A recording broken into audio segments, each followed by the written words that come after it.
Anyway, I'm Tian Xiaofei. I welcome everybody to the very first talk of China Humanities Seminar in 2025. I'm very pleased, very honored to have Professor Robert Ashmore from University of California at Berkeley to be with us today to give us a talk entitled "The Song and Its Powers: Revisiting the Musicality of the Song Poems of Li He." So you'll hear the story about Li He very shortly. So before we start, I just want to introduce Professor Ashmore and also my old friend. Professor Ashmore received, even for those who have read his work, you might not know that he actually received his MA degree from Beijing Daxue, from Chinese department.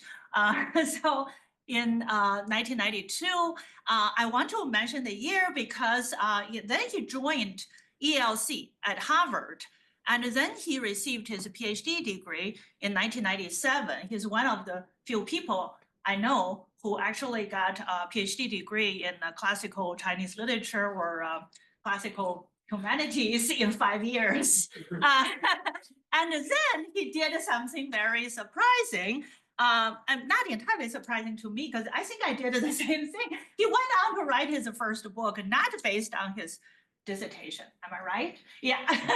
And he went on to write his first book on something on a totally different topic than his PhD dissertation. I think one should do that. I disagree with respect. And it was a wonderful book. It's called The Transport of Reading, Text and Understanding in the World of Tao Qian.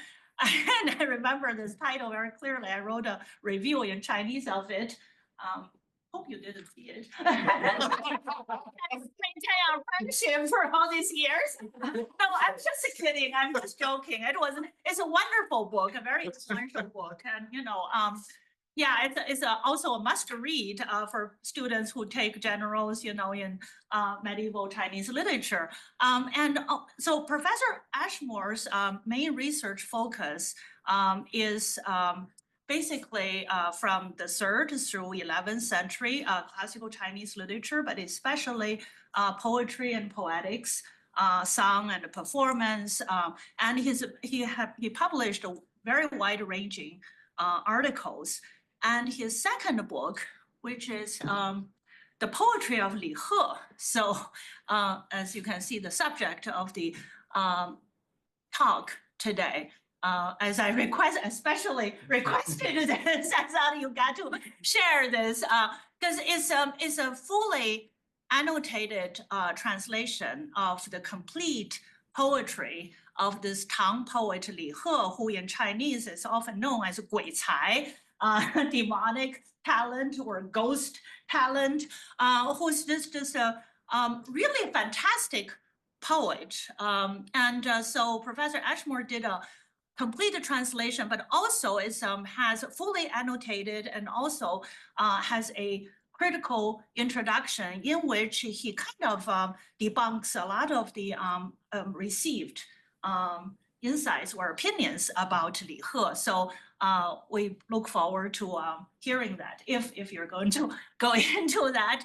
And so this book, I really, I also have to say that on record, that this is really the best English translation of Li He's poetry I have ever read. Because Li He is a canonical poet, has been translated by many great translators previously. But honestly, this is the best English translation I have ever read. And I was one of the volume editors, so I really enjoyed it and learned a lot from it. And this book is actually included in the Library of Chinese Humanities, which, as many of you know, is often considered a groundbreaking model series, translation series in the field. It's a facing page Chinese-English translation of canonical Chinese literature. And I highly recommend that everybody checks out Professor Ashmore's translation because it's also is freely available as a PDF, open access, free of charge to readers worldwide on the Greuter. This is Germany's press, the Greuter press. So it's all available online and in hard copy. Today, so Professor Ashmore now, as I understand, he's now doing chair duty at the Department of East Asian Languages and Cultures. They're not civilizations at Berkeley, so he's very busy. But he's also working to finish his third book, which is about 9th century literary culture. And so I'm very thankful that Robert, you take time out from your very busy schedule. I know you're doing a search right now to come out here and share your work with us. Thank you so much.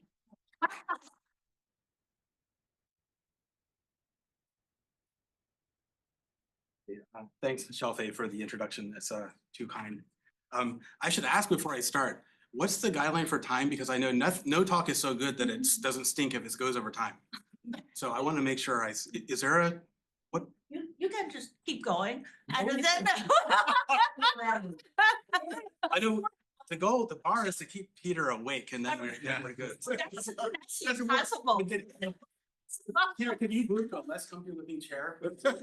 You gotta give me a chance. Peter hears everything. You know, like he's still so don't be deceived.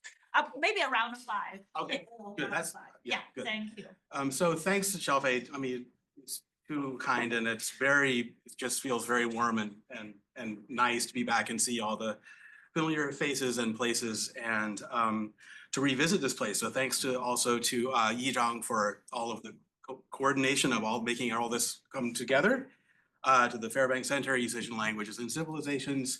Also, I want to thank my mentor, Steve Owen, who's the reason I came here and is still my model of what I want to try to do in doing whatever it is that we're doing here. So, also, Xiaofei already mentioned, I am coming here under orders to frame this in a way that's compatible with plugging the book series. So I'm going to begin and end with the book.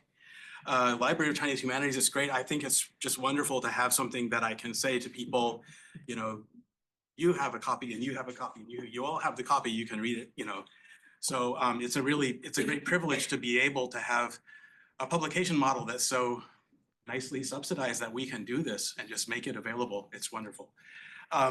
Okay, so as I said, I'm going to start with the title, the collected song poems of Li He, and I'll start with this term. The term geshi or song poem recurs often in relation to Li He's works, and Li He himself often refers to his compositions in various song forms as being distinctive in kind from composing in ordinary shi or other genres.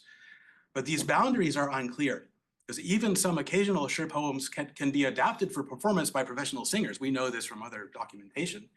And the song titles to which Li He composed were mostly either fictions of his own or derived from court repertoires of early medieval courts, what we call yuefu, that had long ceased to be actively performed during the Tang. This is subject for more discussion, but that's basically what we're looking at. To what extent, how widely in which works Li He's poetry may have entered circulation in contemporary song performance, thus is a question that has occupied Li He's scholarship to some degree down to the present.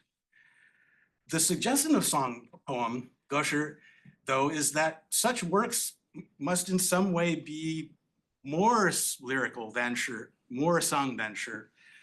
And at least, as we'll see, this is a direction that some of his early readers took, which seemingly was a matter of course. But here's the conundrum. Shen Yazhi is very well attested as a friend and associate of Li He's and is the addressee of an extant occasional verse, which Li He also calls a song. It would be hard to imagine more direct or emphatic testimony as to the general situation regarding the musical setting and performance of Li He's works in his lifetime. And I'm gonna, I hope it's okay, can everyone read the screen? Because I like to put a lot of material up and I'm not necessarily gonna read through everything, and then we'll really be here till 6. So I'm gonna highlight things, put things on the screen and highlight the phraseology that I wanna bring out. We're not necessarily read through everything sequentially. So note that Shen Yazhi says that he's good at selecting interesting term, selecting former lyrics from the Music Bureau repertoires of Northern and Southern dynasties. But then the punch, it comes at the end. He says, well, how sad, he says, how sad then that his works were never set to music and sung with string accompaniment. Pretty emphatic. And this is the most contemporary evidence that we have. Well, look what happens. About a century later, Li He's Jiu Tang Shu biography, we see a developing myth of the circulation of Li He's Yuefu lyrics into the realm of the Tang court. I mean, here they're being intoned and recited there. They somehow speak to the musicians in some way that the musicians like them and enjoy them and kind of interact with them in a way that's particular to the musicians as musicians. And we also see here the elevation of Li He as harmonizer of the pitch pipes, xie lu lang. Here we go. Another century later, there's a further progression of this process, drawing on a wider range of anecdotal materials over the centuries after Li He's death. We see the kind of culmination whereby what formerly were intoned and recited by musicians now are actually incorporated right into the Tang court repertoire. Okay. For today's talk, I do not propose to directly address the question whether or not or to what extent Li He's works were really performed. I want to step back instead and observe that there's a kind of continuum in the approaches we can adopt in relation to our primary source materials. On the one end of this continuum, we can form sharply defined questions within our own categories of inquiry and look to our sources for evidence that confirms or undermines these hypotheses. In the process, we may conclude that one or the other source is more or less reliable as support in these efforts at untangling the questions that we want to ask. The sources are evidence. This is one end of a spectrum. At another pole is an approach that views sources as traces of historical practice. And in the case of texts, particularly of historically determinate practices of communication, meaning making, embodying language rules and social contexts, about which it may be useful for us. I need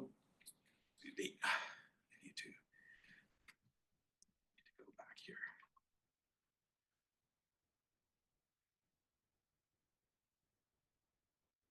Yeah, sorry about this. I need to. About which it may be useful for us to pronounce a kind of generative ignorance. We don't know. And so what do we do? What we can do, I would propose, is that we can act as though we are ethnographers. We sit in on a conversation. We try to get a feel for what are the, not just what do things mean, but what's going on, what's the dynamic of the conversation?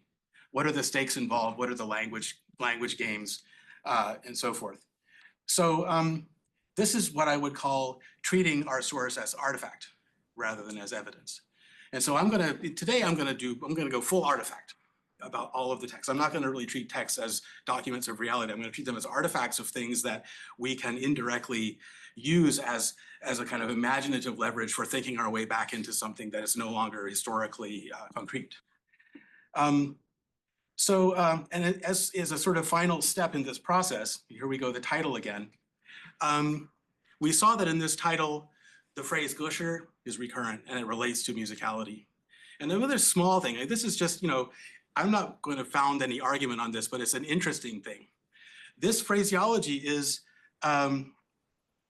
reflecting a very interesting document of the early formation of the collection as we have it.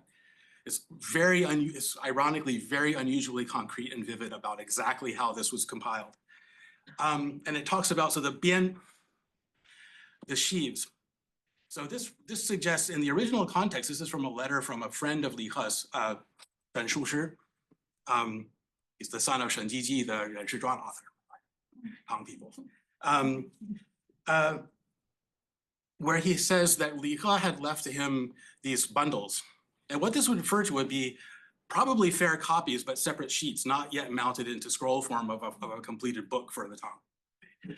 And so when in these titles, the suggestion is we could almost translate, if you want to over-translate, collected song poems of Li He. This title, if we wanted to over-translate, we might say the sheaves of song poems of Li He. So this book is the sheaves, like the ones mentioned in the biography in the letter from Shen Shushi. That would be overreading. But the transmission, this is complicated. I'm skipping a lot we can come back to in discussion. It looks like it's very stable. As is very commonly the case, we have about 3 centuries gap between the manuscript, where we think the manuscript initiated to our early print editions. But the early print editions, there's 5 kind of stemmata. They're extremely consistent, not just in the number of works, but in the order and the composition of the 4 units, whatever we want to call them. They become juan. And so what I say is this at least renders plausibly likely that these actually do reflect something that Li He kind of had a hand in actually putting together before he died. And the reason why I say this is just very opportunistic, because whether it was Li He or whether it was someone else, the first poem in the collection, as we have it in all the editions, looks like a first poem. So here are the sheaves. So this is page 1. This is page 1 in the newly issued Library of Chinese Humanities facing page. Okay, so I'll read through it once. So the way the presenter solves the paper shuffling, but this is going to be, I'll read through it once. Okay? I'll read it this way. No, this is going to be better. A wu silk on shu wu tong wood, hot strung to high autumn's pitch. Over empty hills, the clouds congeal immobile ruins. The river beauty's tears spatter bamboo. White maiden is gloomy. In the city, Li Ping plays his harp. Jade of Kunlun mountains shatters. Phoenixes cry out.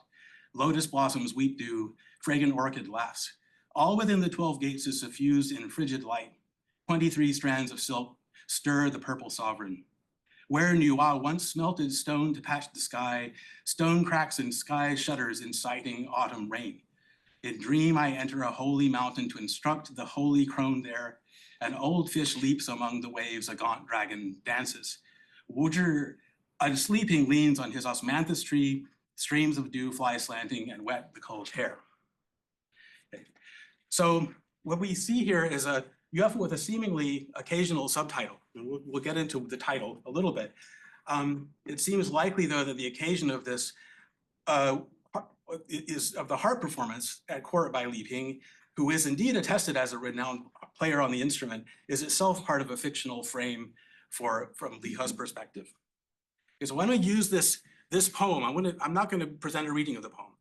I'm not going to go through and say this line means this and it leads to this line, it goes to this line, and here's where it all leads.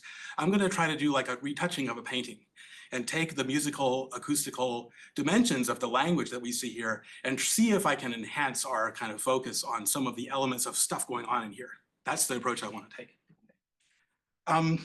So I start from this strange promotion, Harmonizer of the Pitch Pipes. So this was an actual name of an office in the same office where Li He actually worked, because he was a Fenglilang. He was a vice director of ceremonials, is Hucker's rendering. Charged with maintaining and doing kind of stage managing, making getting the kind of stock in place for all of the grand assemblies and sacrifices in the imperial lineage at the temples, including going on circuits to some of the imperial tombs on a seasonal basis. So this guy would have been his boss. We know, and this is not me, this is just the consensus, and it's very clear, he cannot possibly have held this position.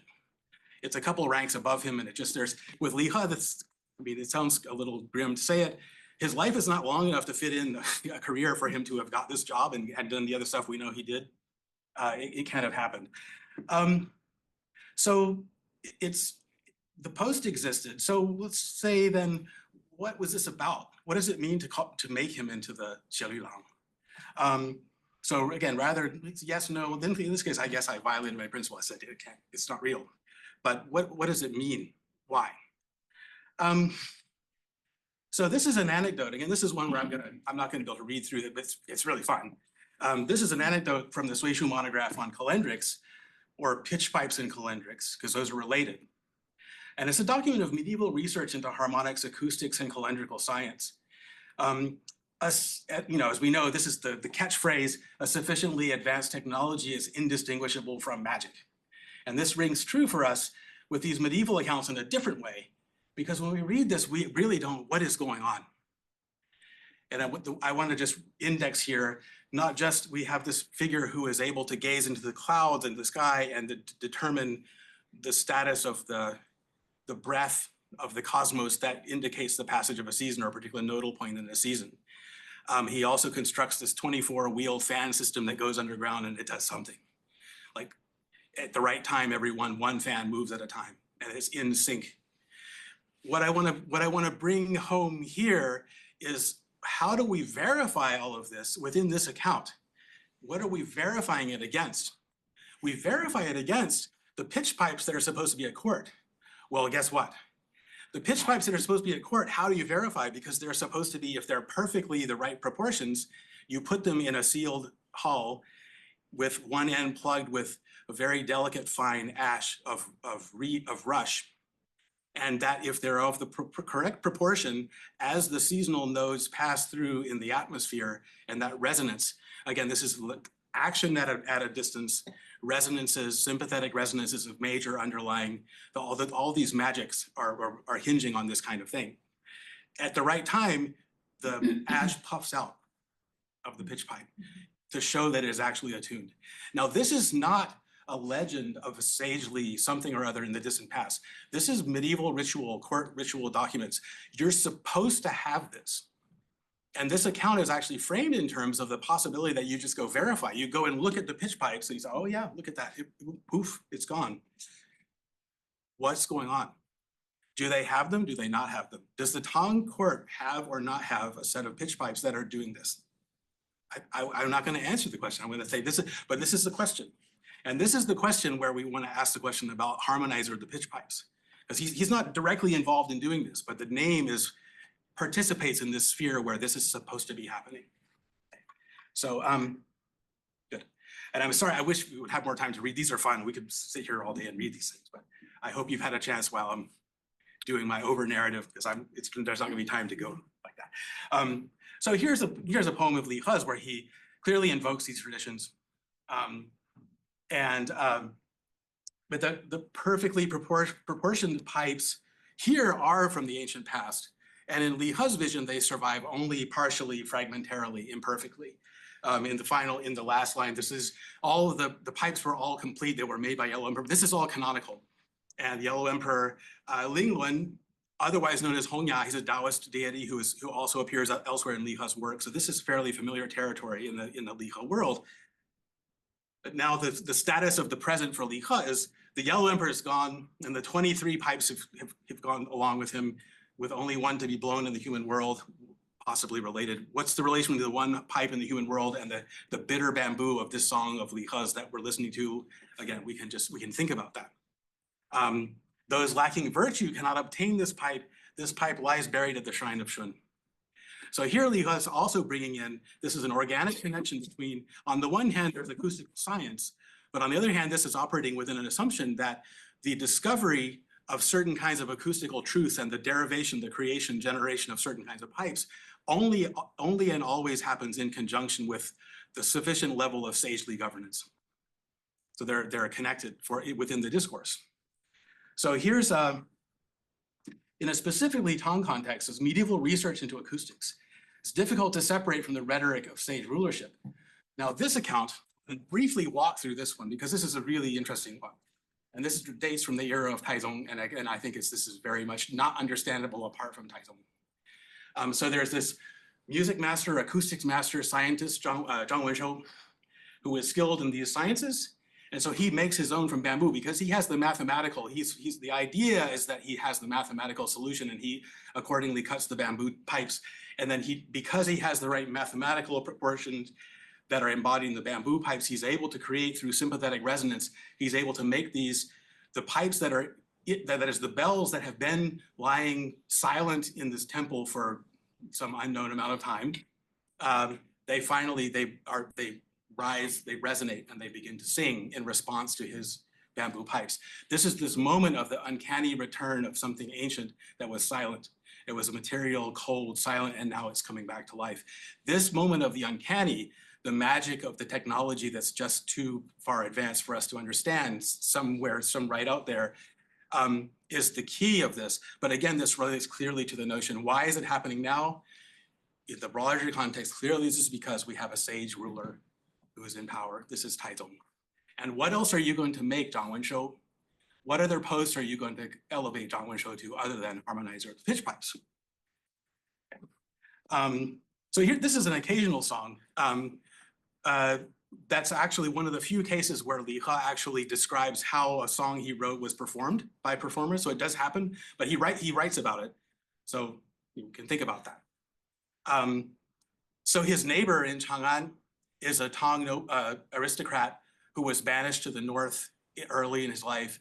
And likely from that period, maybe he has in his entourage, he has this expert in the bili playing. I call it sham here.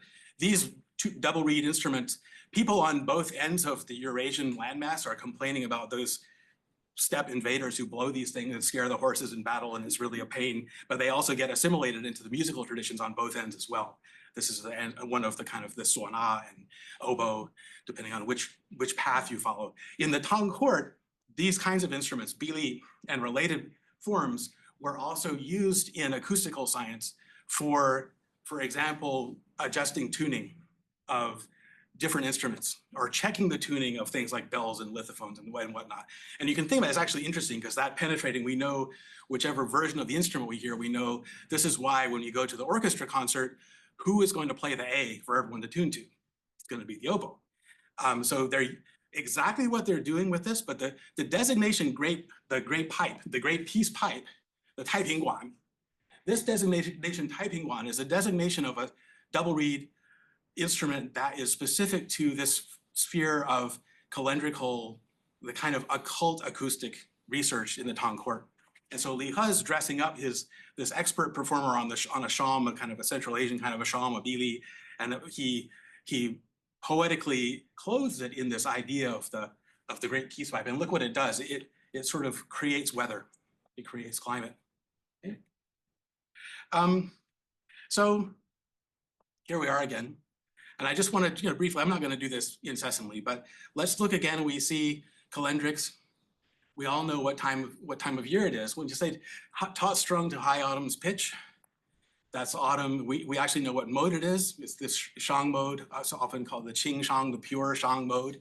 This is all part of this literature of mode and season and mood and the cycles of time that also have to do with sovereignty and governance. We can see, generally speaking, in these middle two lines here, this would be 7 and 8, this highly sort of governmental sort of scene. This is the central palace, where in this space, when these sounds resonate with this kind of numerical symmetries in place, we actually have, even in the space of a poem, we have a space where we can designate the purple sovereign of heaven and the sovereign of human beings in the same breath. Okay, so let's go on to another zone of the something called qu. So the distinction that we make when we say qu for music and qu for twisty is in a sense artificial. They're cognate and they're really kind of the same word. They have to do with twists and turn, things that are twisted. And so the twisting of a qu is the twisting of an acoustic signature or a structure.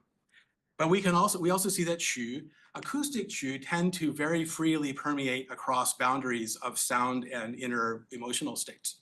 So we can speak, for example, of xin shu.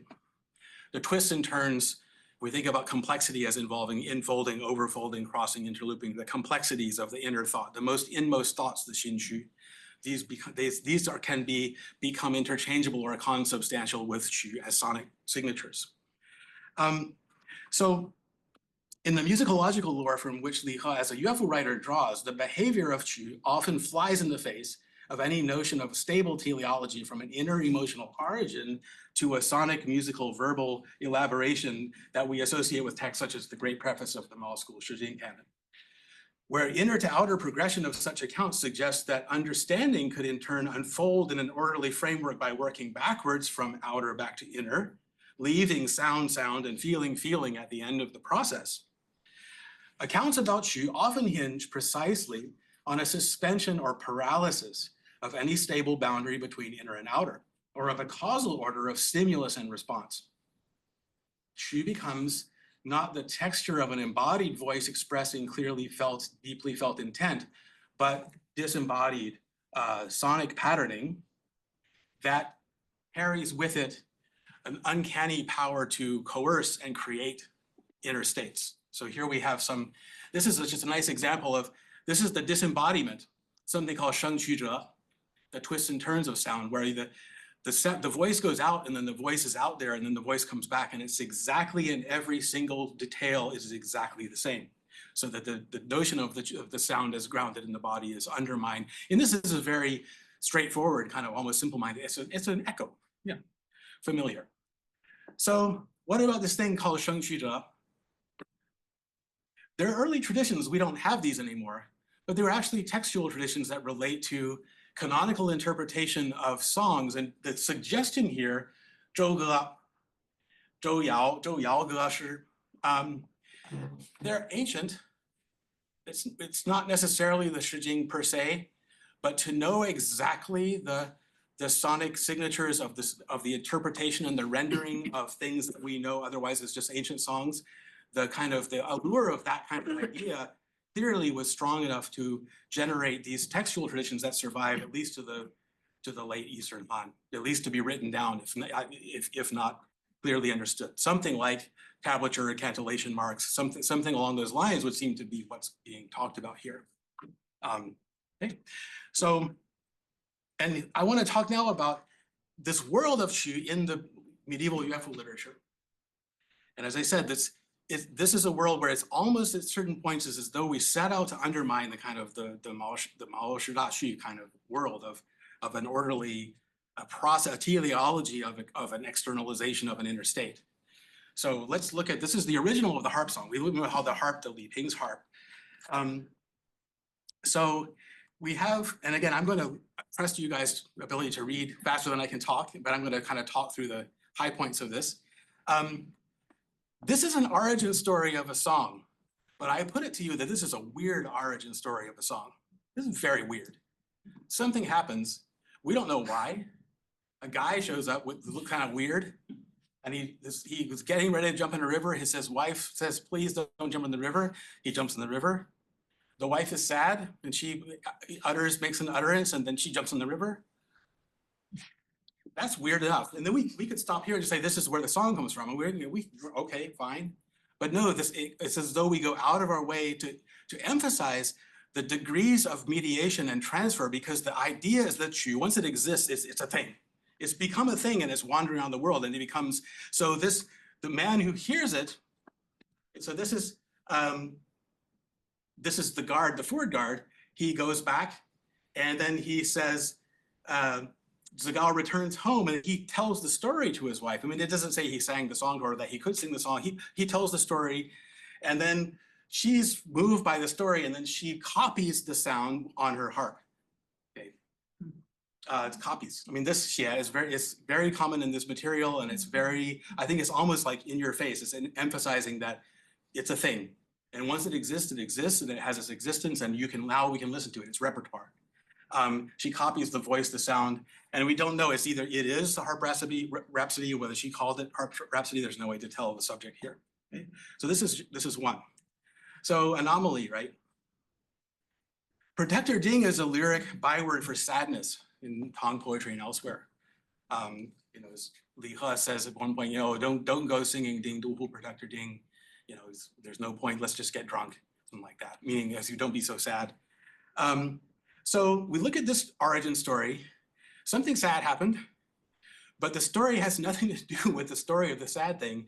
The sad thing happens, and the woman who's saddened by it is calling out to this imperial agent, and somehow in the process, a particular moment, there happens this compelling distillation of human grief that, as it were, happens to become cathected into this particular sonic form, which then takes on its own identity. And that's a Shu. End of story. So here, I'm going to also go quickly. This is a more elaborate story, but it really is almost obsessively amplifying these ideas of involuntarism, of the notion of the physical tangibility and the persistence of the qu kind of as a material aspect of the world. So Han Ge as a master singer, the name just means a beautiful woman. It could be like a woman singer of the Han. If there's a woman from Han who sings, you might as well call her Han Ge. She travels and she's needing to sing for food. And so she has this ability, she's so good at singing that once places she's sung, retain the signature of her singing for days after she's left. So again, the body's not there, but it sounds like it's there. There's a sonic signature of the body that's there and tangible. Don't cross her. So people were not nice to her. And then she said, she's wept grievously in drawn out tones, and the young and old of that quarter grew sad and anxious, staring at one another with tear-stained eyes, and so passed 3 days without eating. So she has the ability to compel inner states from the qu. She's able to create qu that compel the inner state to be however she wants it to be. And then she, they make up to her, and then she compensates, and she says, they then leapt and danced their hands, unable to control themselves, having entirely forgotten their grief. And now this is my favorite punchline, is that afterwards, the people in this region were always really good at being happy and grieving and crying, because, and this is the imprint, the historical lasting geographical imprint of Han Ge on this region. Okay, so commentators generally agree. We're here, one more time we come back and just to see where we are with our page 1. We're reading page 1 of Li He's collected works. Commentators generally agree with some frustration that the Yuefu title, the Kong Hou Yin, it seems to have little bearing on the song thematically, except for just it's a harp. But I think having looked at some of these traditions of the Kong Hou Yin and other similar traditions of qu in Yuefu literature, we can see that the world is a familiar world. This is a world where things happen through, once the music is starting, then things happen in mysterious responses happen. Things happen in sort of involuntarist kinds of ways, and unpredictable, uncanny, strange compulsions characterize this whole sort of, if we can call it a social landscape of humans and monsters. Okay, so it has this uncanny, irresistible power of just the acoustic realm as its own entity. Okay, so I'm gonna go on to another piece of the Yuefu legacy that Li He works with. We've seen that Li He's relation to early medieval Yuefu traditions was not one of actually inheriting musical forms, like actual tunes, but he brings new life to a body of traditional song forms and the lore around them that came down to him as groups of historical lyrics, that is other earlier words to these tunes, along with data about performance practice and origin stories. He's very well known for some of his works, such as the Song of the Bronze Immortal, Taking Leave of the Han, the Jin Tong Xian Ren Zi Han Ge, or The King of Qin Drinks Wine, Xing Wang Yin Jiu. These are the super big anthology pieces, where we could say that his aesthetic there and his approach is decidedly of the sort of more is more nature there. When we reflect, though, on the special case of writing to a tune, writing a lyric to a tune, writing new words to an existing song, we can see that this scenario, much more emphatically than a notional lyric of pure self-expression, whatever that might look like, it really requires the writer to engage with an extant song world that's shared already to some degree with an audience. And the audience has to be assumed that it kind of knows how the tune goes to some degree, in some way, even if it's just in imagination. That's the premise of this idea of writing song as opposed to writing this occasional verse, we might say. Common to a lot of musical traditions are instances of cross-borrowing, of kind of tags and hooks and sampling and recycling of things. And we can see that what this does in Li He's case is it enables a kind of lyric composition that, as a counter on the other end of another sort of aesthetic from the over-the-top kind of Li He that we know, the Qinwang Yinjiu and so forth, is what I think we could call a kind of lyrics or aesthetics of subtraction. So what do we mean by this? I'm going to give one nice example. this is the old F tradition. There are a bunch of versions of this. Steve, in his the Norton anthology, has a really nice sampling of these that I've for many years have introduced undergraduates as they get how, oh, this is how the group works, because you have a thing and then you have versions of the thing. So the full thing is there's a city scene, a big bustling urban landscape where people are mingling in unpredictable ways, and there's some kind of an encounter, and we start talking about this. There's some kind of a situation of address we don't really know about, and we have the description of the house and the members of the household. And then we have the behavior of the various members of the house, the social status of the members of the house. And then somehow gradually we filter our way into an interior space away from the street. And then somehow mysteriously, with a lot of ellipsis and maybe some kind of subterfuge and kind of furtiveness, there's a leaving out of a bunch of detail, and we get to a situation where it seems like there's one particular person talking to one particular person. And this one person playing a musical instrument and singing and inviting the other one to sit down and just enjoy the moment of quiet togetherness. So here's, this is Li He's take on this. Remember, just kind of remember, the screen's not big enough, but remember kind of how long that was and how long this is. And what he's done is the title actually is actually not a title, it's borrowed from a line from that tradition. It's yi shi fu nan wang. It's easy to know and also hard to forget. That is the house, and it's some kind of address. And so now notice how just the tune title, and this is basically something like the aesthetics of boudoir here, but it's an interior space. But what I want to point out, I hope this is just a simple point. I'm not trying to make this into a big profound reading, but we can kind of hear, we can choose depending on how we invoke that larger space of the other versions. We can hear either distant muffled sounds of the city way out there if we choose to do that. Or we can hear, just by contrast, we can hear emphatic silence of this interior where something is about to happen or is happening or has happened. And all of these choices are things that we don't need to ascribe to Li He's intention, but they're put in place by this situating of something in a very minimalist way in relation to an extant context of reference. So this is a very schematic way of talking about what I mean by a poetics of subtraction in Li He. And this is one more case quickly. This is and when I say nice one, it has to do with compelled suicide of Empress Zhen of the Wei. Here's the story. We know the story from the other story about the Luo Shenfu and all this kind of the exploits of Cao Zhi and Cao Pi and Empress Zhen. So she was commanded to commit suicide, and this is the tradition relating to a song that she allegedly sang in this moment as a kind of as an envoi to her life and the world. I'll sort of let you read the text. It's not super long, but this is the context. And now, again, I'm using the book because it's just plugging. Hey, this is a cool book. 435, 4 lines. Lotus petals are damp in chilly dew. The blossoms tattered, lotus roots now rough. A female mandarin duck flies down, cool waters faintly slap. So again, I think here, what I actually want to say is not to give a reading and say this is what Li He's doing, this is what Li He means, but to say the opposite. That there's a structure here for us, our minds to play in relation to the Empress Zhen tradition. Does he mean for this poem to be about Empress Zhen? Does he not mean for it to be about Empress Zhen? Is he just borrowing the title? Is it simply just another version? What's the relation between this scene and whoever is witnessing and experiencing the scene of 4 lines?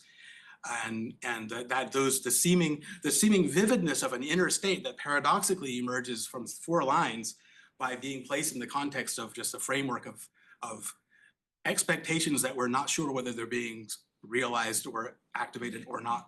Okay. So I think this is a model. This is something we can get into in terms of criticism, maybe if there's time later.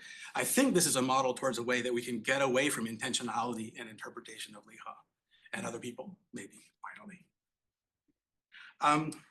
Okay, well, I think there's more examples I want to get to this, a final piece, and then I will have a conclusion. I think I'm actually going to be.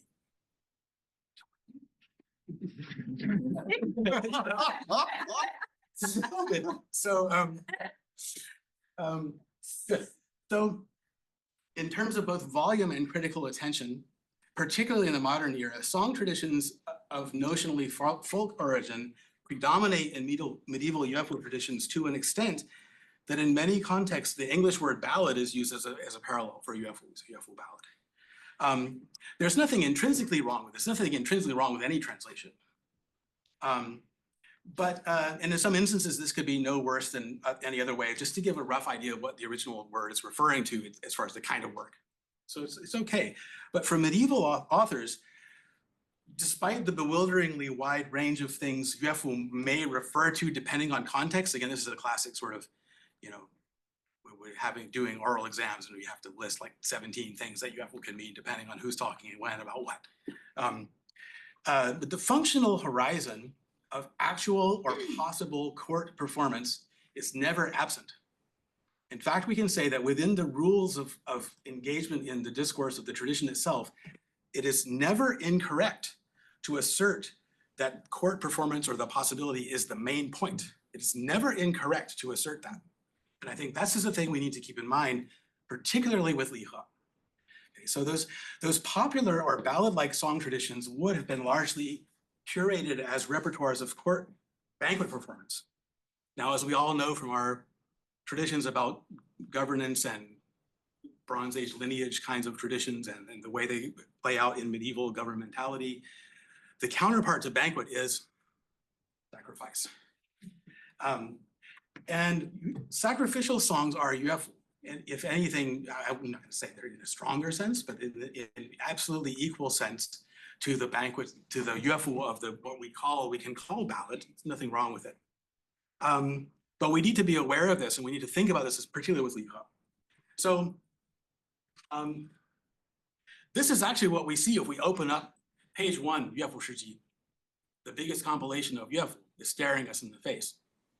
This is from the Han Jiaosi, what's the so-called weirdly titled, I mean, in English, it sounds weird, the suburban sacrifices, where this is a Qing Han thing where they're kind of inventing emperorship. And one of the things they want to do is they want to really make tangible through some kind of a sacrificial protocol, this real connection, unique connection between this new creature called the Huangdi and these celestial and chthonic deities in a kind of grand manner. And you have the different altars for the winter and the summer sacrifices and different seasonal sacrifices in the so-called suburban sites. So I guess I'm going to read a little bit of the open just because this is something I think it's good to get a feel for. This is a song. This is a kind of song. Okay. At this choice day and hour, harboring great expectation, burning fat in Artemisia, we invite those from the 4 quadrants. Heaven's 9 gates open and the transit of the spirits trails benefits and grace, mighty production and blessing. The spirits' carriages are entwined with dark clouds. They drive flying dragons, their feather pennants flutter. The spirits descend, like wind the fast steeds, with the green dragon to their left, the white tiger on their right. The spirits approach, swift and flooding the gods, with rains as their vanguard spreading across sky. The spirits' arrival, an auspicious covering shade, their semblance is almost recognizable, stirring and cleansing our hearts. And so this is the arrival. This is the scene of arrival. And those of you, if you know Chuzi materials, some Taoist materials, especially the first advent of the Queen Mother of the West in the Han Wu Di Ne Zhuan, the secret history of the Emperor Wu, the Han, is a classic, just super Baroque, over the top rendering of this epiphanic vision of a powerful god or gods arriving at a banquet / sacrifice. I mean, for gods, sacrifices banquet. We noticed that the visual imagery of this is something that's quite consistent. We can see Han stone carvings of the procession where we see the rains that fall as the spirits are coming. Well, what that is just like in an imperial procession, you have to have people go out and they spread water to make the dust not come up when the emperor's coming through. Well, in the sky, they do the same thing. Oh, it's raining. Okay? It's the same. There are these homologies between, again, just like the purple sovereign can be the Tang emperor. Purple. This is just the basic contours of the imaginary realm here. And this is the continuation. And this piece is sort of the intro. This is bringing them in and then kind of having them seated. It's like serving the first course. And they're continuing in later pieces. We have the sending them off, the sort of rhetoric of sacrifice, the inviting, the banqueting, the entertainment, and then finally the sending off of the guests into the distance, where you can distantly hear the carriage bells, the simmered bells clattering in the sky. Okay, so examples at Li He. Yeah, we can take a look at this one.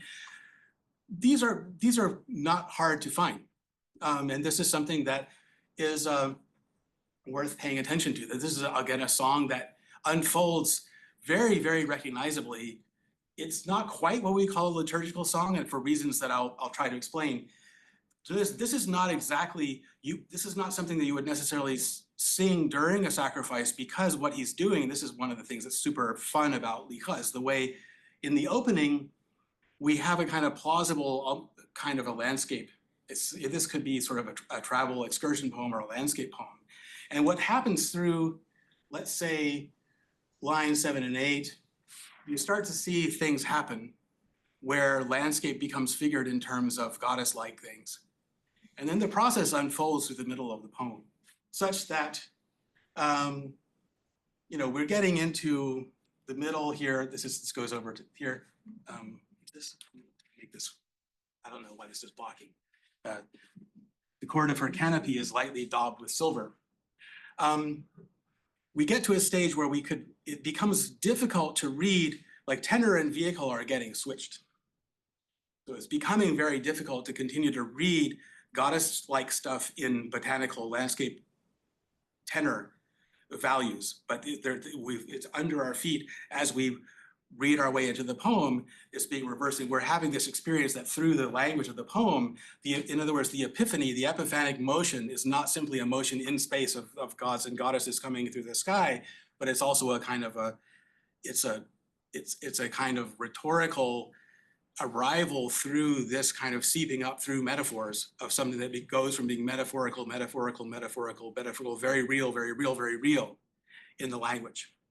And this is something Li He loves to do all over the place in landscape poetry. But again, the structure and the grammar, this is the structure and grammar, I would argue, of sacrificial song, or liturgical song. Okay, so, oops. There's one other example that's maybe a little bit less obvious. I mean, I think there we can almost see something like a version of a whole sequence of welcoming and sending off. It's always nice, I think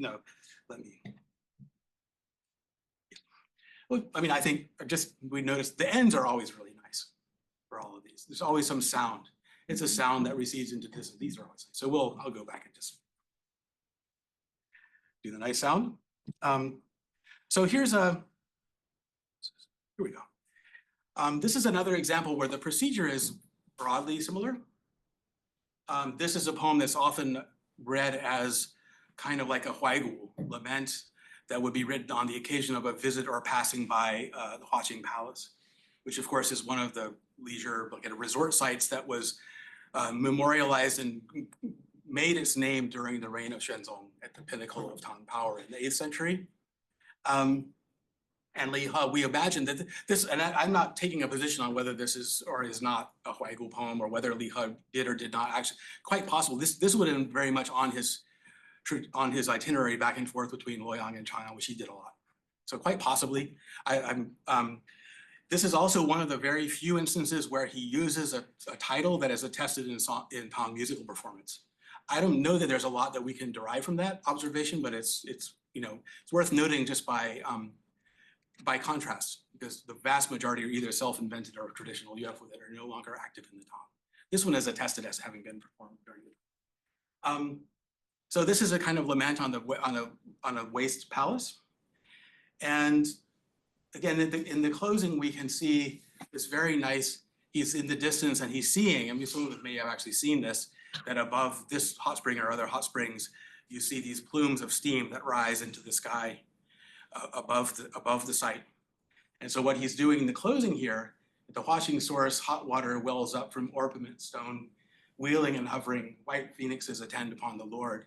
He's envisioning this is a very arresting scenic description, and at the same time is clearly importing, in a kind of cryptic way, the language of cavalcade of the gods that we know from the sacrificial hymns, as the dragons and the carriages and the transit through the sky. And again, I would say there's ways of reading this that don't have to be about Li He is making fun of the excesses of Xuanzong. There's other ways of thinking of it and feeling our way in and around this poem other than to say, oh, he means this by the poem. Okay? So, yeah. So, so just as with the first poem that we read and kind of retouched during the talk today, the poem I want to look at briefly next, it may or may not be the poem that Li He intended to put at the bottom of the fourth sheaf of manuscripts that he handed to Shen Shushi. But one way or the other, it looks like a last poem. This is probably dating from, I'll read the title. This is Going Out of the City, Parting from Zhang Youxin and Responding to Li He. And I've noticed it's quite long, so this is not the beginning of the poem. I'm just citing a passage here. So this is likely dates from Li He's final departure from Chang'an, as far as we can tell, after he had given up on making a career in the capital. So this would not be his last poem chronologically, but if we felt, as he was almost bound to do, that his desire to make a path as an official was the most important aspiration he'd held in his lifetime.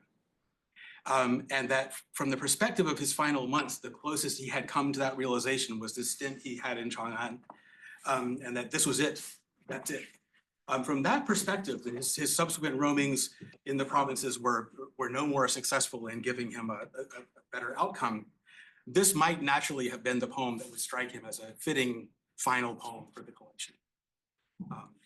So the poem itself is actually a little bit formally unusual. There's only one other kind of comparable. It's a long epistolary pailü, or a long extended regulated verse that's addressed to some of his circle of friends. Li Han's an interesting one. You guys probably know Li Han is Han Yu's son-in-law and literary executor. So there's a circle there that's kind of interesting to think about. I want to focus in particular on this passage from he's leaving, he's reflecting on what the world is like, and he's reflecting on the things that he might have had to bring to the world and the things that are no longer going to be realized in the world. And let's see. So I want to start from line 27. I aim to make a ruckus amidst the rites and music, tones and melodies to scrape the sky, to make all clean and new, to bring about that through 10,000 years, the way of our divine sovereign might pass like a flying god. And just those lines. I mean, these don't necessarily strike us as poetic in the sense that we expect when reading Li He. But I think it's worth taking seriously that this is quite serious. Even though he's saying it in a kind of a hyperbolic way. This is a very serious, I think the sentiment is, for all the indications, is very serious. So then what about those story makers who created accounts of Li He as Harmonizer of the pitch pipes, or who caused his songs after the fact to have circulated in Tang court musical repertoires? We could say that they have projected Li He as a kind of fictional protagonist into this world of mythology and acoustics and imaginations about music from the ancient past down to the Tang Dynasty. They made a kind of a fan fiction projecting him as a protagonist. It's kind of something like medieval science fiction. But if we say this, we should recognize that the process of doing this originated before they did it. It originates in the collected song poems of Li He. Thank you.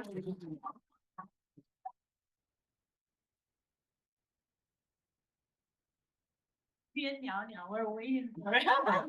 No, I have to That's end the title because you can find this title on some Library of Chinese Humanities. Yes, absolutely. Thank you so much, Robert, for a wonderful talk.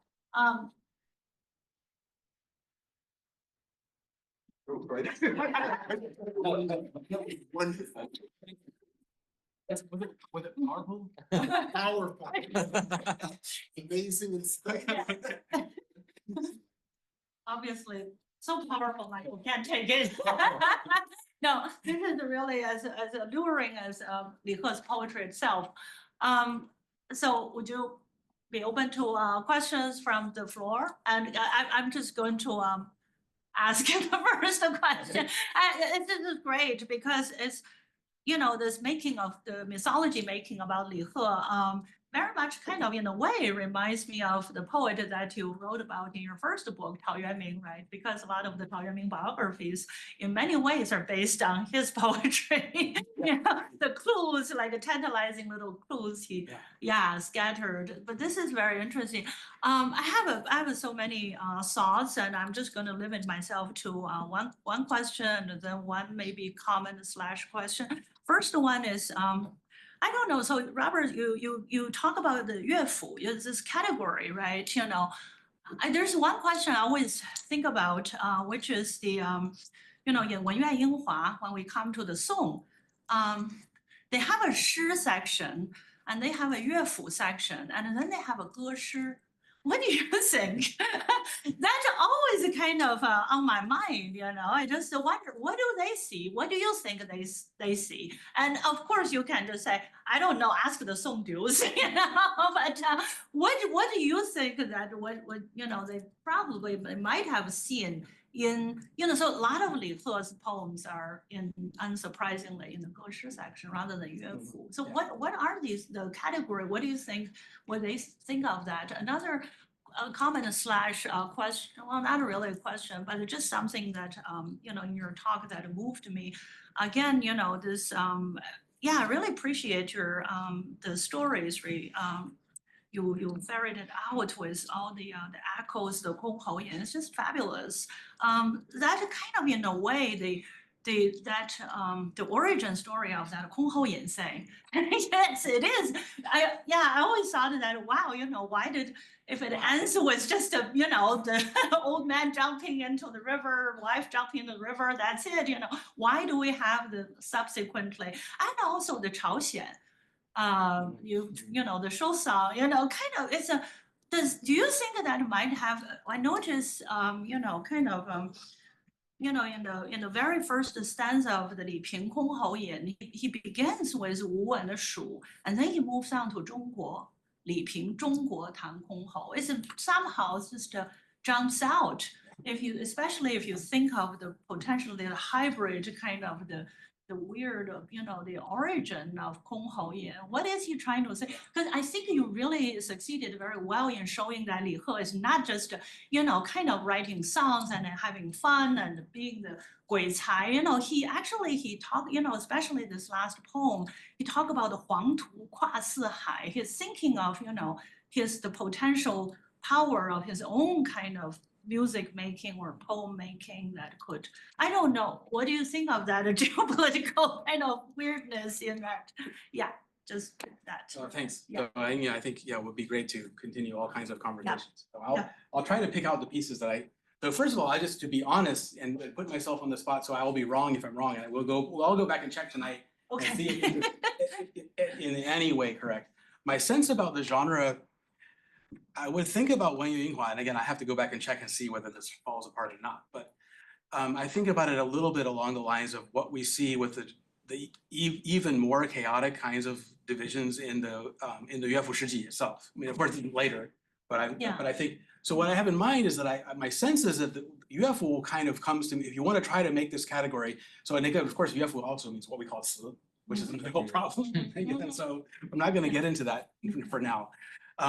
But just talking about 乐府 more or less in the sense that when you open a collection of a Tang writer and it says 乐府, the ones that have 乐府, that, if we're talking about that, then I suspect that for 文乐英华, it really may be partly title driven, meaning that if you're writing to a certain title, it's going to go in this category. And if you're writing something that's like jumping up and down and screaming and saying, I'm a song, I'm a song, I'm a song, I'm a song, but it's not categorizable in 乐府in a kind of a readily assimilable way, especially by title, then it's going to go into some kind of another. So not exactly what happens with, you know, at the end of 乐府诗集is sort of, what is he? It's 新诗歌词 or 新歌词 or something like that. Where it's just like, there's all this stuff and I don't know, I've run out of categories, it doesn't fit. So I'll put it in. So I'm wondering if maybe, and of course, Yuan Tang talks about 声势, 声势 a lot. Right. And he mentions 歌势. So this is kind of a meandering way of saying for one thing, the Wen Yinghua, I would say, and I'll just put myself on the line, and if it turns out to be wrong, then it's wrong, but I'm pretty sure they're not making the adjudication on any kind of musical ground. They're making it they're cataloging texts, different kinds of texts of what we call loosely lyric poetry. So I don't know if that's really an answer, but that would be what I would do to check. That's my hypothesis, is that UFO maybe is, if we have a kind of a tested lineage of things under this title, then okay, that's UFO. And then when it's things like Li He does a lot of, where he just does things that sound like this Yao and this Yin and this Qu and this and that, where it's not attested. And of course, eventually it becomes classified as UFO for Guo Mao Qian, but I think Wen Yinghua, maybe they're still trying to figure this out, like what's going on. So that's just a stab at that. The second piece, yeah, the Kongho Yin, I think the boundary sort of thing is, I mean, clearly it makes sense that this is somehow it's a borderline experience and it's a boundary experience. The guy's a border guard. What border, we don't know. I don't know that it matters what border it is. But the guy is kind of wild, and there's someone who's kind of a marginal. He's old and he's wild and does things that are hard to explain. And then this is the kind of this sonic signature is what remains from this person's at the end of his existence. It created this tune form. So it's an interesting thing. It kind of makes sense in a way that it's, I mean, both in terms of like the Kongho has not sort of Korean peninsula, but it has exotic, kind of more or less exotic origin stories of its own. That's another piece that we didn't really get into today, is like the instruments have their own origin stories. And so Kongho, the idea of the, come back to the Zhongguo, the idea of the Kongho as being in the Zhongguo is a nice idea for things, a situation where things are, in some ways, it's an instantiation of these sort of ideas that would be a good fit, say, in Taizong era musical stuff, but in some ways not. Like it's affirming kind of some kind of sovereignty power, but it's also some things a little bit strange or offer a little bit out of control, a little bit violent. One thing I'll say is this is actually there's a lot of very useful essays by Wu Ximing about some of these issues. And this is something he actually wrote about, that Zhongguo, I just followed him. I think in this case, Zhongguo, we should understand this is Luoyang. When he says Zhongguo, it's not that, I mean, we know it, obviously in any medieval source, Zhongguo doesn't mean Zhongguo. But in this case, I think he makes a case that it works better. We just take it specifically Luoyang. And so, but then it's the capital, right? It's the center. It's like, here's this thing that's at the center and what's going on. I think that's an interesting kind of set of things to put into play. I guess I'm trying to avoid a reading where I go back into an intentionality kind of argument about interpretation, but I think it's an interesting set of things to throw together. Right. The other question, this is something people try to talk about. As I think I mentioned, I incline to think, based on the dates, and it looks like some people try to make it plausible that this could have been something I actually saw.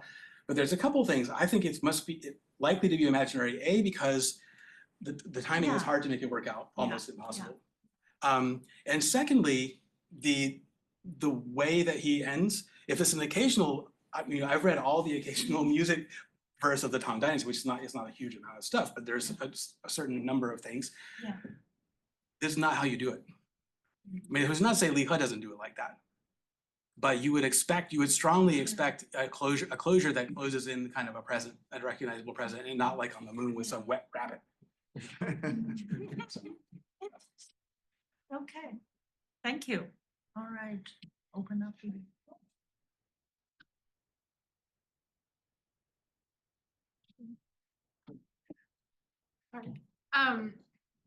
So you mentioned a lot of like anecdotes and histories at the beginning that are describing the musicality in Li He in different ways, saying, oh, all of these songs were performed as music, when we had also just looked at that first anecdote you showed that said none of his songs were performed as music. And then you were talking about this sort of like fanficking of Li He, like putting putting the songs he wrote into this narrative of them being sung as music. And I was wondering if all of those things you showed us at the beginning, the Shen Yaja and the Jiu Tang Shu and the Xin Tang Shu, were all equally aware of themselves as creating mythology, or if there was a sense that they were writing history. Yeah, I mean, I guess I can bring this back to the initial comment that Xiaofei made about, I mean, I guess this, if it's a confession, it's a confession. It occurred to me only kind of late in putting this together that, yeah, the way I end up treating these, it is kind of similar to what I think is interesting to do with the, like, if you look at the Jinshu biography of Tao Qian, and you, in the Yin Yi Zhuan, something doesn't belong here. That biography has a totally different structure and is completely not of the same genre as any of the other entries. And because what's happened is that elements in this, A.R. Davis is the person who should probably be credited. He came out and said this a long time ago, so I want to say it's not me. This is A.R. Davis, figured out. And he said as much. He said this, the biography is mostly comes from the poetry and not the other way around. So I do think it's a similar, and I think this is probably, and I'm not saying this is a rule, this is always, I'm not trying to solve a big problem, but I think in these cases, it's a way of thinking about making the stories about the promotion to Xie Lu Lang and the circulation in the court repertoire. It's a way to understand this is, because I think when you read enough into the conversation, you can see that basically they're not factually correct, but they're maybe not trying necessarily, they're not focused on being factually correct. They're operating in a space that they are responding to as adepts of this language. It's because they understand the kind of language that Li He is writing in, and that they can respond to it kind of in kind, and the way to respond in kind, again, very similarly with what happens, I think, with Tao Qian, the stories about that emerge out of around his poetry. Then, so it's really, we can read it as a kind of suspend this, our wish that things should be factual or not factual, and just see this as really a kind of a critically informed part of a reception history. And so I think the problem then is we want to make sure that we don't, it's our problem if we flip over and we start interrogating them as what I was calling evidence at the beginning, then it's our problem, it's not their problem. Thank you for this fascinating talk. I have a question about the relationship between Qu and Lü in the context of Li He that you've seen, because the example from Lü Li from Sui Shu is really impressive. It seems to me that Lü has a sense of intuitive or instant resonance with nature, heaven, or religious echoing, whatever you call it. And in your interpretation of Qu, it's more about twisties and hearts and feelings. And Qu and Lü became a very interesting pair of concepts in the imperial period. So I wonder, in the context of Li He and his role in music bureau, or perhaps, what you think of this dialectic relationship. Yeah, I guess, I mean, I would be interested to hear more about how you, the nature of the dialectics that you would see between, because I think that we can see them engaging with similar ideas about again, this, like, the acoustics as a sphere that permeates the subject-object kind of boundaries, if that's a way of putting it. I think in that sense, the discussions around these key terms are recognizably, they belong to the same world in that sense. But I guess maybe just to, I don't see Qu and Lü as being a complementary pair of opposites or necessarily directly. I mean, I agree with what you said. I think on the one hand, you have this idea of a signature, like could be a Qu, and there's things like, I mean, I think Qu could be in traditions like medieval commentaries on the classical poetry, with like the general theory of classical poetry, that you get this idea of the musical form at some level as it was instituted by sages was a potentially recoverable kind of sonic signature of the personality and the person of a sage. And so that would be something that's, you could have, I mean, I'm just kind of riffing on this, but you could have something that would be, as a signature of that particular person would be Qu-like, but as normative could be Lü-like, if that makes sense at all. Like the person who made the Lü, for example, I'm thinking, for example, there's a famous anecdote that shows up in Hanshu Waizhuan and a bunch of other places where Confucius is learning to play the zither. You guys know this one?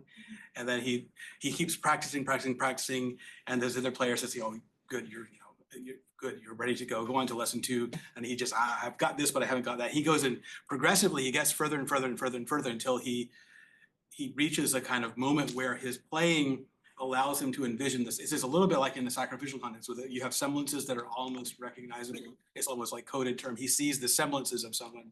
And then Confucius says, oh, I think this must be Wen Wang's. I think I saw Wen Wang in the zither tune. And then of course the Shijiang then turns around and says, okay, I'm your student now. So that would be an example where there's, I think that if it's I mean, it's Cao, then we can say what's a Cao as opposed to Qu, because Cao and Qu are also not the same. But that would be a kind of a, maybe the sense of Qu is like this paradox of it's something that's both inmost and most complex and most characteristic of an individual human being in a particular context, and yet also potentially entering into an existence that's separated and circulates around and even can carry on kind of power either as a model or even as a coercive force. So I don't know if, I guess the answer is that all I know how to do is kind of play around with the very interesting kind of questions that you raised, but I'm not sure exactly how to park them in a clear relation to one another in a simple way. But yeah, it's a really interesting set of things to think about, and especially, of course, in later tradition as well. Yeah. Long time ago, Gao Yougong and Mei Zhulin wrote this famous article on the sound in the Autumn Sentiments of Du Fu, right? Yeah.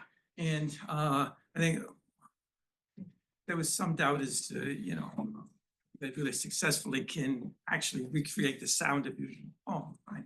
But they were able to show a certain amount of patterning between, let's say, the sort of acoustic shape of the poem and the semantic meaning, right? It strikes me that this body of poetry would might be receptive to that kind of analysis. So I wondered, have you ever tried to do that? Or is it something that's on your agenda? Well, I guess, I think the simple answer, I mean, it's interesting. The simple answer is no. And what I mean by that is that I think it would be an interesting thing to set out, but I'm trying to figure out a way to put in place the protocol whereby you would verify something. What I think I'm seeing is really is something at a discursive level that because, and this is in a way, it goes back to what I'm saying about performance. So I think this idea that there's something that's encoded in the verbal texture of the poetry is, if I'm getting the idea, would be something about the verbal texture of the poetry that reflects a patterning that we could talk about and bring into dialogue with these ideas about acoustics. Yeah, I mean, I think that if we can figure out a way to define the problem in a way that we can proceed, I would be at a procedural impasse to figure out how to go about doing that. I mean, I don't know whether it would involve phonological research or musicological research. But I think I kind of don't like to say this because it seems like spoil sport vis-a-vis those people whose accounts underlay the Jiu Tangshu, Xin Tangshu biographical accounts.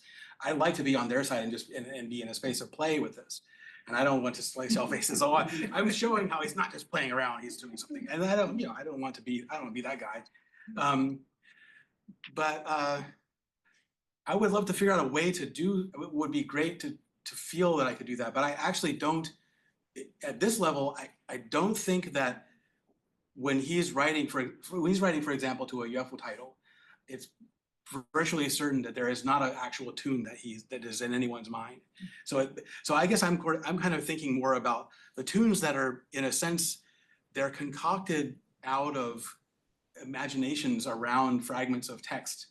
So it's a kind of it's already, the tune itself is a product of a sort of fictional projection from the outset. And I think that I feel like, as I'm saying it, that's a disappointing answer to have to give. But for now, I'd love to be able to do that if I could, but I have to figure out a way sort of procedurally to sort of get there. Because I think that the Gao Yougong Mei Zhulin kind of approach was more, coming out of more of a linguistic structure, kind of a language.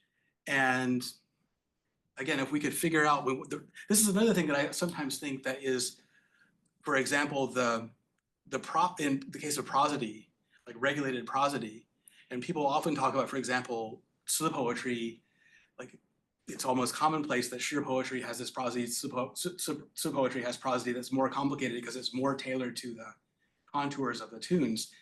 But as it's codified in later sources, most of shi prosody is just reiteration of Liu shi prosody.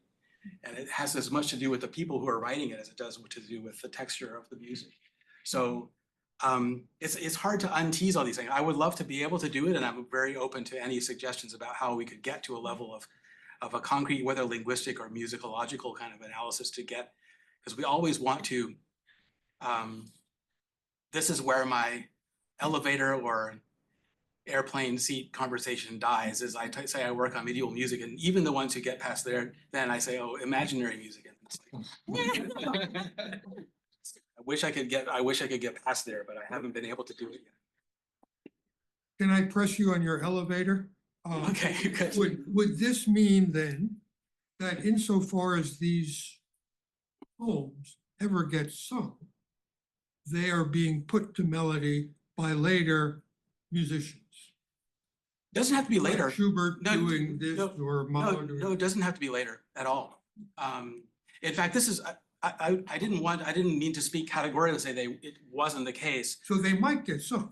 Or they We did. know that there's two in particular that we know absolutely they were sung because he tells us exactly how it happened.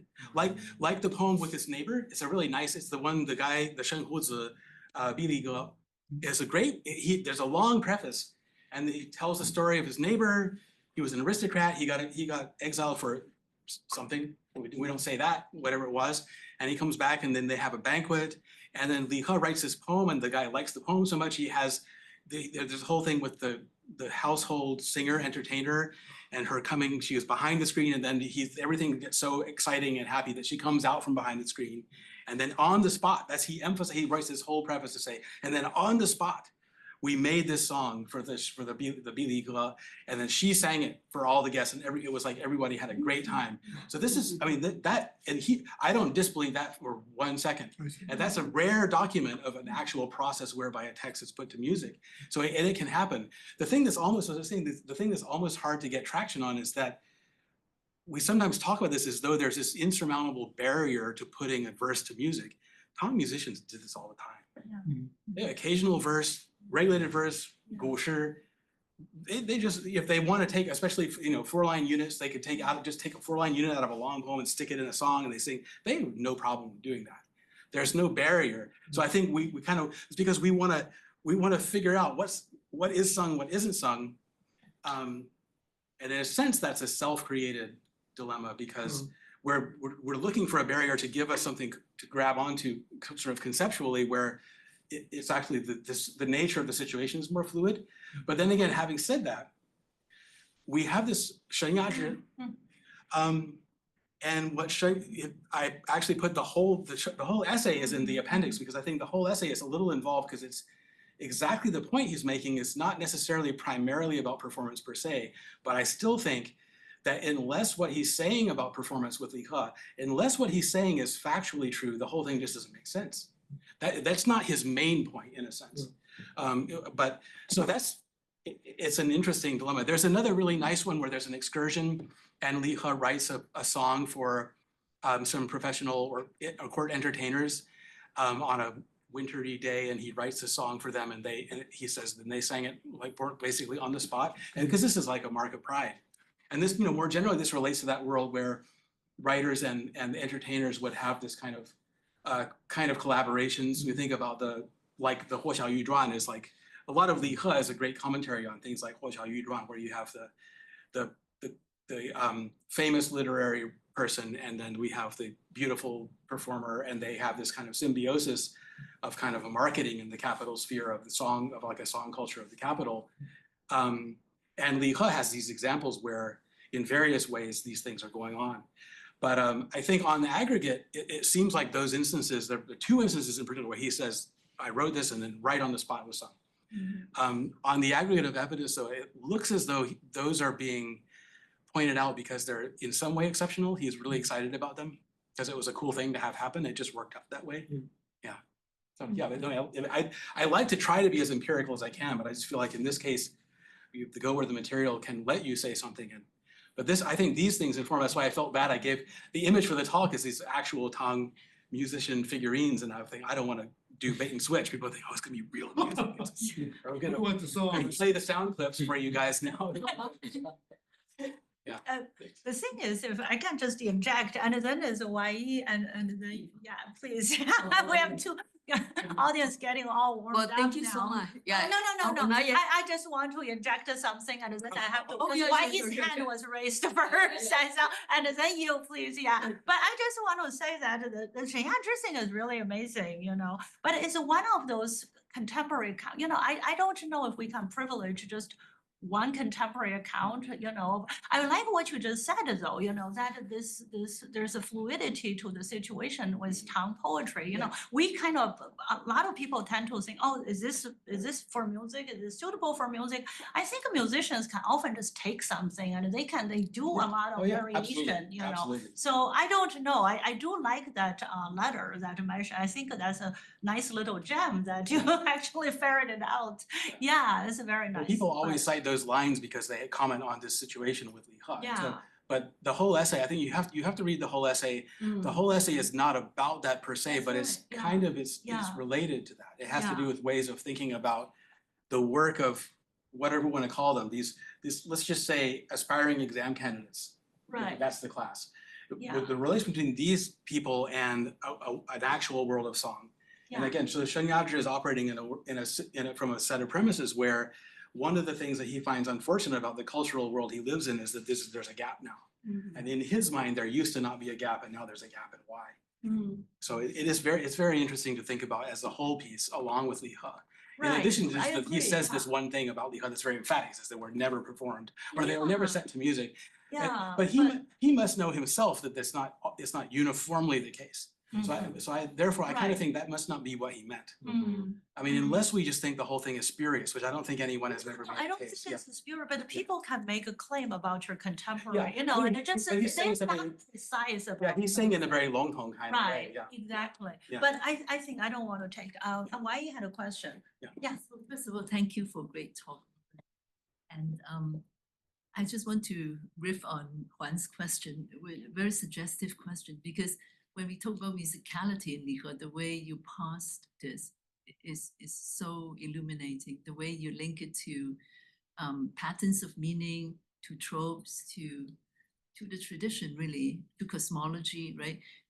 That all these are things that have to do with music as a kind of cornerstone of order, the way it is written about in early texts and so on. Quite distinct from that is what you said, which is very suggestive, Qi, as having to do with this idea of twist. In other words, a quality of emotionality that is not assimilable to order. So I think when Juan said earlier that there's a dialectic, she may be, I mean, I shouldn't speak for her, but she may be alluding to that. Because that, and this is not Wen Wang Cao, because when in the story of Wen Wang Cao, when Confucius said at last, Wen Wang Cao Ye, that image of Wen Wang is totally coincident with political order and cosmological order. But then there are all those other emotions that take you to weird places, right? That is perhaps more the kind of the impression of Li He from the uninitiated, that he does have that side of him, perhaps. Yeah. No, I like this. I think by saying that I don't conceive of the Lü and Xu as being an opposed binary. You don't even I have guess- to maybe think about the word Xu so much, but just that aspect of music that is not assimilable. That is more about raw emotions and so on. Yeah, I guess I think the thing that comes to mind is that if there it can be raw emotion, or it could be irreducible emotion there's a particularity of emotion, but then the paradox is always that it turns out that it's exactly consubstantial, frangible, interchangeable materially with the acoustic signature. Because the Qu on this side is the Qu on that side. The one comes out of the other and they seem to circulate. So it could be uniquely passionate. I think this is why these weird stories, it's like something really wrenching, violent, life-altering or life-ending happens. I mean, a lot of these song origin stories have to do with death, for one thing. And yet there's this kind of fascination that it creates a thing that then becomes perpetuatable in a way. It's not that they're bad, it's that they're somehow, I mean, I don't know, I guess I'm kind of thinking about, I mean, if you think about Tao tradition, Tao traditions, like the Tao traditions relating to Confucius, they cluster around crisis points in the biography.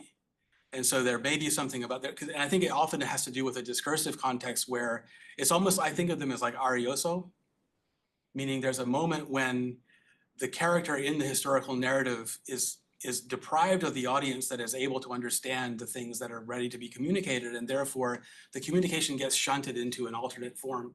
And I think that describes Cao in some cases, in terms of the stories around Confucius's career. And I think in that sense, there may be some kind of a kinship with the way we talk about that and the way we talk about Xu. I mean, What I mean is when it's 石破天惊斗秋雨, then it is a rupture. That's Yeah. what I was trying to say. Yeah. Not tradition, but rupture. Yeah. And then yeah, that's so right. Yeah. So what is you think the rupture is, yeah. We all remember those two lines, right? Yeah. 雨或练石普天处, Yeah. 石破天惊斗秋雨. Yeah. That because of that, because of the rupture, not because it takes us to. Well, so is it destruction or is it the reprise of a moment of creation? Yeah, I don't know. It's cosmological in some way. Well, thank you so much to, kind of bring us to revisit the beauty of, from the ancient time. My question is about like a translation, because the Chinese version is very poetic, like a 5 character or 7 character. Of come to English translation, I think it's impossible. Yeah. So we can see the translation. You have the good thing. It's Chinese is more obscure, like no subject, no object, but more poetic. So my question will be, when you were doing the translation, what were your advice to your student? Like when you do translate, you want to make it more clear or maybe more poetic? And also, should we use like a more classical English, like a Shakespeare English? Do you have to do that? I don't know. This is just my question about like if we were doing translation. Thank you. Yeah. I would say I'll try to pick. So there's a lot. So first of all, absolutely, I agree. Impossible. Impossible. Don't do it. Because it is impossible. You can't do form to form. You can't do structure to structure. Everything is it's improvisation from beginning to end.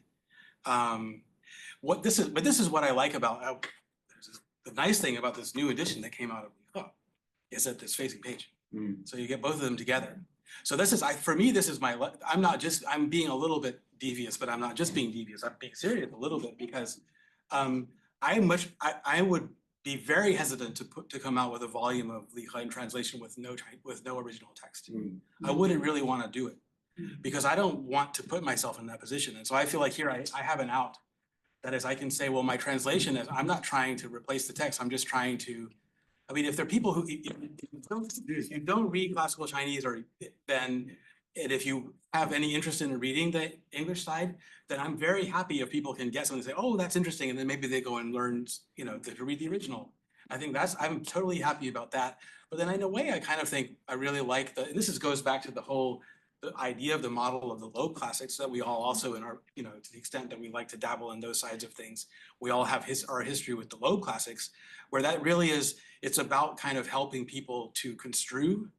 Like there's a stage of language where you have some familiarity, but you can't quite get that, takeoff velocity to really be able to just read, but you want to be able to have some help there available to say, okay, well, what do we do with this big long participial phrase and what's going on and what was the beginning? It's not, the language problems are not the same or not necessarily similar. But what I would say is like, the poetic language doesn't lack subjects. it has implied subjects. So there's grammar, there's patterns. It's not vague, it's not unclear. Even Li He is not vague and he's not unclear. It's a language that you can learn to understand at least the relationships, except where there's a breakdown in the text. And sometimes there are breakdowns in the text, there are places. This is why I like Wang Qi, this is the biggest Qing commentator on Li He. He also did Li Bai commentary. He gets criticized a fair amount for wanting to import like this kind of forced historical readings. Oh, Li He was concerned about this aspect of, the Tang court politics at the moment, therefore he did that. But I think Wang Qi in general is great because he gives his version of a kind of gloss of almost every line. And when he doesn't understand it, he says, I don't understand, and this is my best shot. And I think that's what I try to do here is I'll say, there are a few places, maybe like a half dozen or so, where I'll just say this is super unclear because of its, it's difficult to parse or something with the text and it's conjectural. But for the most part, there is rhyme or reason in terms of how you can read the text. There are constraints put on us in understanding by the grammar of the text. It's not vague. So that's what I see this as doing is very happy to provide a version that hopefully is okay to read by itself for people who are temporarily not reading the Chinese. And then hopefully then maybe helpful for people who are getting up kind of full momentum with reading the Chinese. And then, people who already read Chinese well, I would say please take this as a new commentary on Li He because it's really just a commentary. And I solved a couple little things in the introduction that you guys will have to look for. Some Easter eggs in there, some things that have not been solved. I'm not bragging, but there's some stuff that got figured out that's, it's like okay to read. So hopefully, I just like the idea the double page opens out and like, as many audience as possible, please have a crack. James. Oh, me, okay. Frivolous comment and then one question. So you probably know one of Li He's poems was put to music in 1967. Roger Waters selected one of A.C. Graham's translations for Set the controls of your heart on the sun, something like that. Pink Floyd album. But anyway, so it is put to music by somebody later, which is interesting. And A.C. Graham he's a very interesting translator.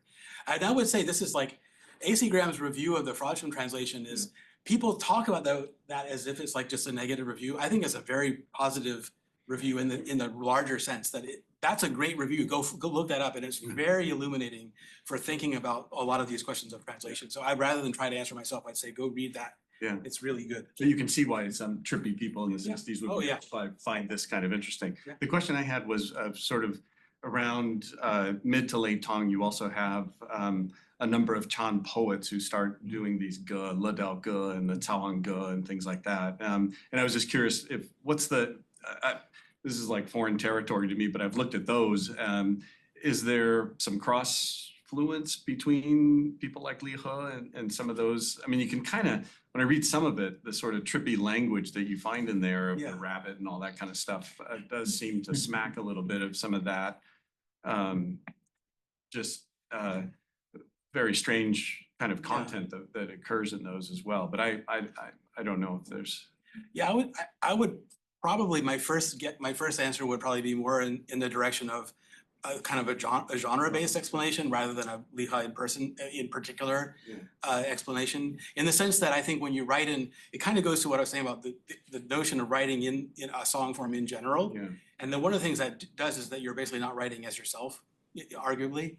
I mean, he writes occasional song, like he writes this nice, which is basically a letter to Shen Yazhi, and he calls it a song, just because that's just how he likes to do that.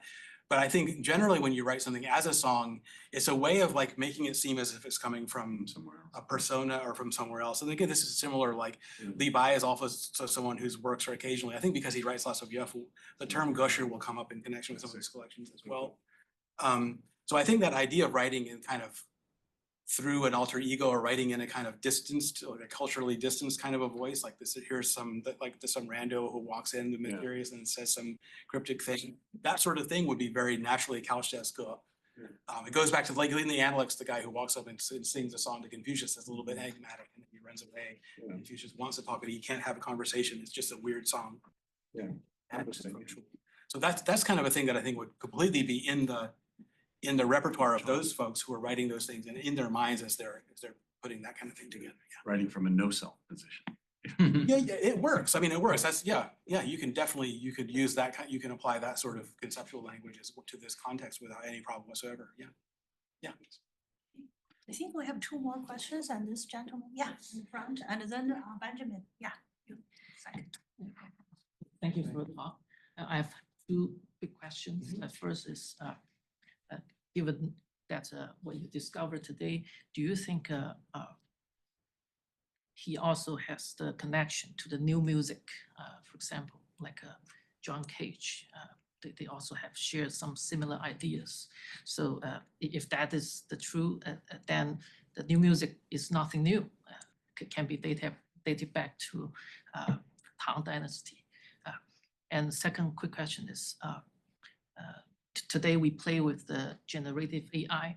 The cool idea is you can do the transmodality from text to image from text to audio. Can you say about what we can play about this? Thank you. Thanks for those questions. These are nice ones. So new music, so do you mean like new music in the specific, like a John Cage sense? And is this actually related to that? Yeah, yeah, any connection, any coincidence? Oh, we can make a connection. I don't know. I'm trying, this is not a joke. I really think this is, we can create I don't think there's a causal connection or I don't know that John Cage, maybe Cage, is he aware of Pink Floyd? No, but he was like, you know, he listened to the lectures of D.T. Suzuki. That's Yeah. where he got his thing. Right, from, so I think so- generally, right, so that I think this idea of ideas about the complementarity of sort of positive and negative value spaces that gets associated with especially the way Eastern ideas get introduced in the 20th century and in the sort of North American context. You could apply those to Li He in a sense that he's writing, I don't know how you would go with it. I mean, I think he's doing something that he's creating something out of nothing. He's making songs and thoughts and things and attributing them to inanimate objects, and he's working in this space of a kind of historical second and third order. I mean, Dumu complains about, I think what he's complaining about in part is that he does something vaguely recognizable that he just goes off on some kind of, he wants to think about the thoughts of the dreams of the thing in the background, rather than getting to what Dumu wants there to be a point that, you know, here's why I'm concerned about this and here's my main idea. So he is in some kind of a relationship of tension or orthogonality to those kinds of notions of expression at some level. So that let's let that stand as my new music stab for now. And then the other one was Generative. oh yeah.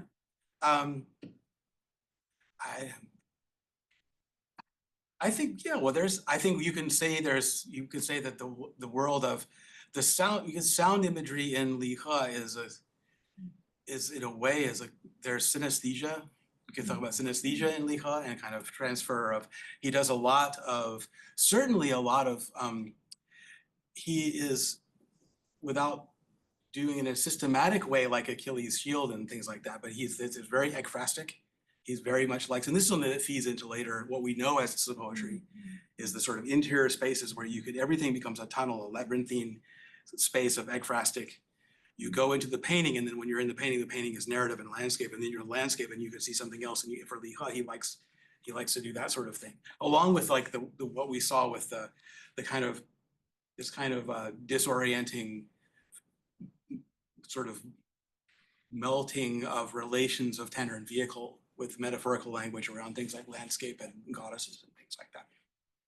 So sure, we can try it out. We can go feed some Li He to AI, and see what. Should bring Peter back. I'm sure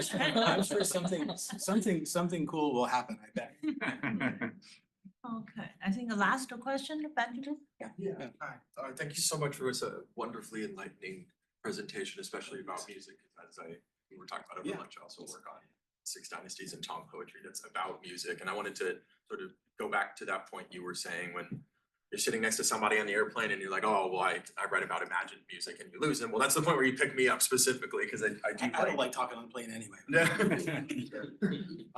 But I just really like thinking about how do you take either a real music or an imagined music and then write a poem about that in response to it. And that's like one of the things that you see when you're having either all of the occasional poetry or the imaginative poetry of songs that were, Yeah. or the songs that like did happen. And once you put all of these together, it always strikes me that Li He jumps out as quite unique. Obviously, he's unique in many different ways. Yeah. But as a sort of impressionistic question, like how do you feel he writes about music in ways that are different from other people, either in the mid or the late Tang that were also writing about music? Like, does he feel like he takes this in a different sense? Well, yeah, I guess, I mean, I have a clear answer, which may mean it might not be a very kind of resonant or productive answer, but I'll just give my clear answer, which is, how do people write about music? You write about music by learning the genre for doing that. You learn how to handle a topic, and music is a topic. And so we're talking the Jikang or Xikang, the Qin Fu, that's a catalog like a lot of these Fu. It's a mini catalog of topoi around the ways you can write about music, and it can be used as such by people reading the Wenxuan and the Tang Dynasty, which is what they do. And that's what an anthology is, a book of model texts. You read your book of model texts and you do what they do. You internalize the rules, and you learn the genre, and you do that. And then this is not to say, I think sometimes when you say something is generic, people nowadays often instinctively react and they think you're attacking something as not original. And I just think it's a false dichotomy, because that's what you do. You learn the rules of the game and you do that. And there's procedures for doing that with music, along with a lot of other things. But the other thing, the part where I have a simple answer that's just not all that, it's just a simple answer. Li He does something that's like poem number one. I mean, we can kind of, I showed it to you enough times that we can kind of remember it. You don't do that. You don't end a poem about music like that. You come back to the site, you set this, you do just like you do a lot of topics. You establish the setting, and in some way, it doesn't have to be completely, xieshi kind of way, but you establish the setting, and then you develop. And whether it could be regulated form, gives you a nice tight structure, you could be a larger form, but the logic is the same. You develop, you could do subtopics. If you're in a Fu or something, you get lots of subtopics, and you have to have that all mapped out.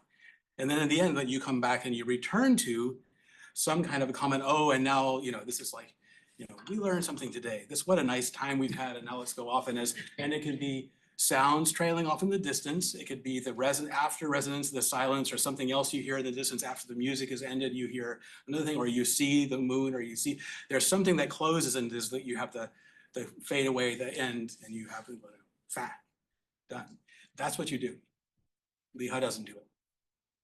I mean, especially, and that's why when one is a textbook example of not doing that, where he goes off and he goes off and he goes off and he goes off and he goes off and he goes off and he ends. And you don't do that in the mid-Tang or late. I mean, no, you don't do that. Yeah.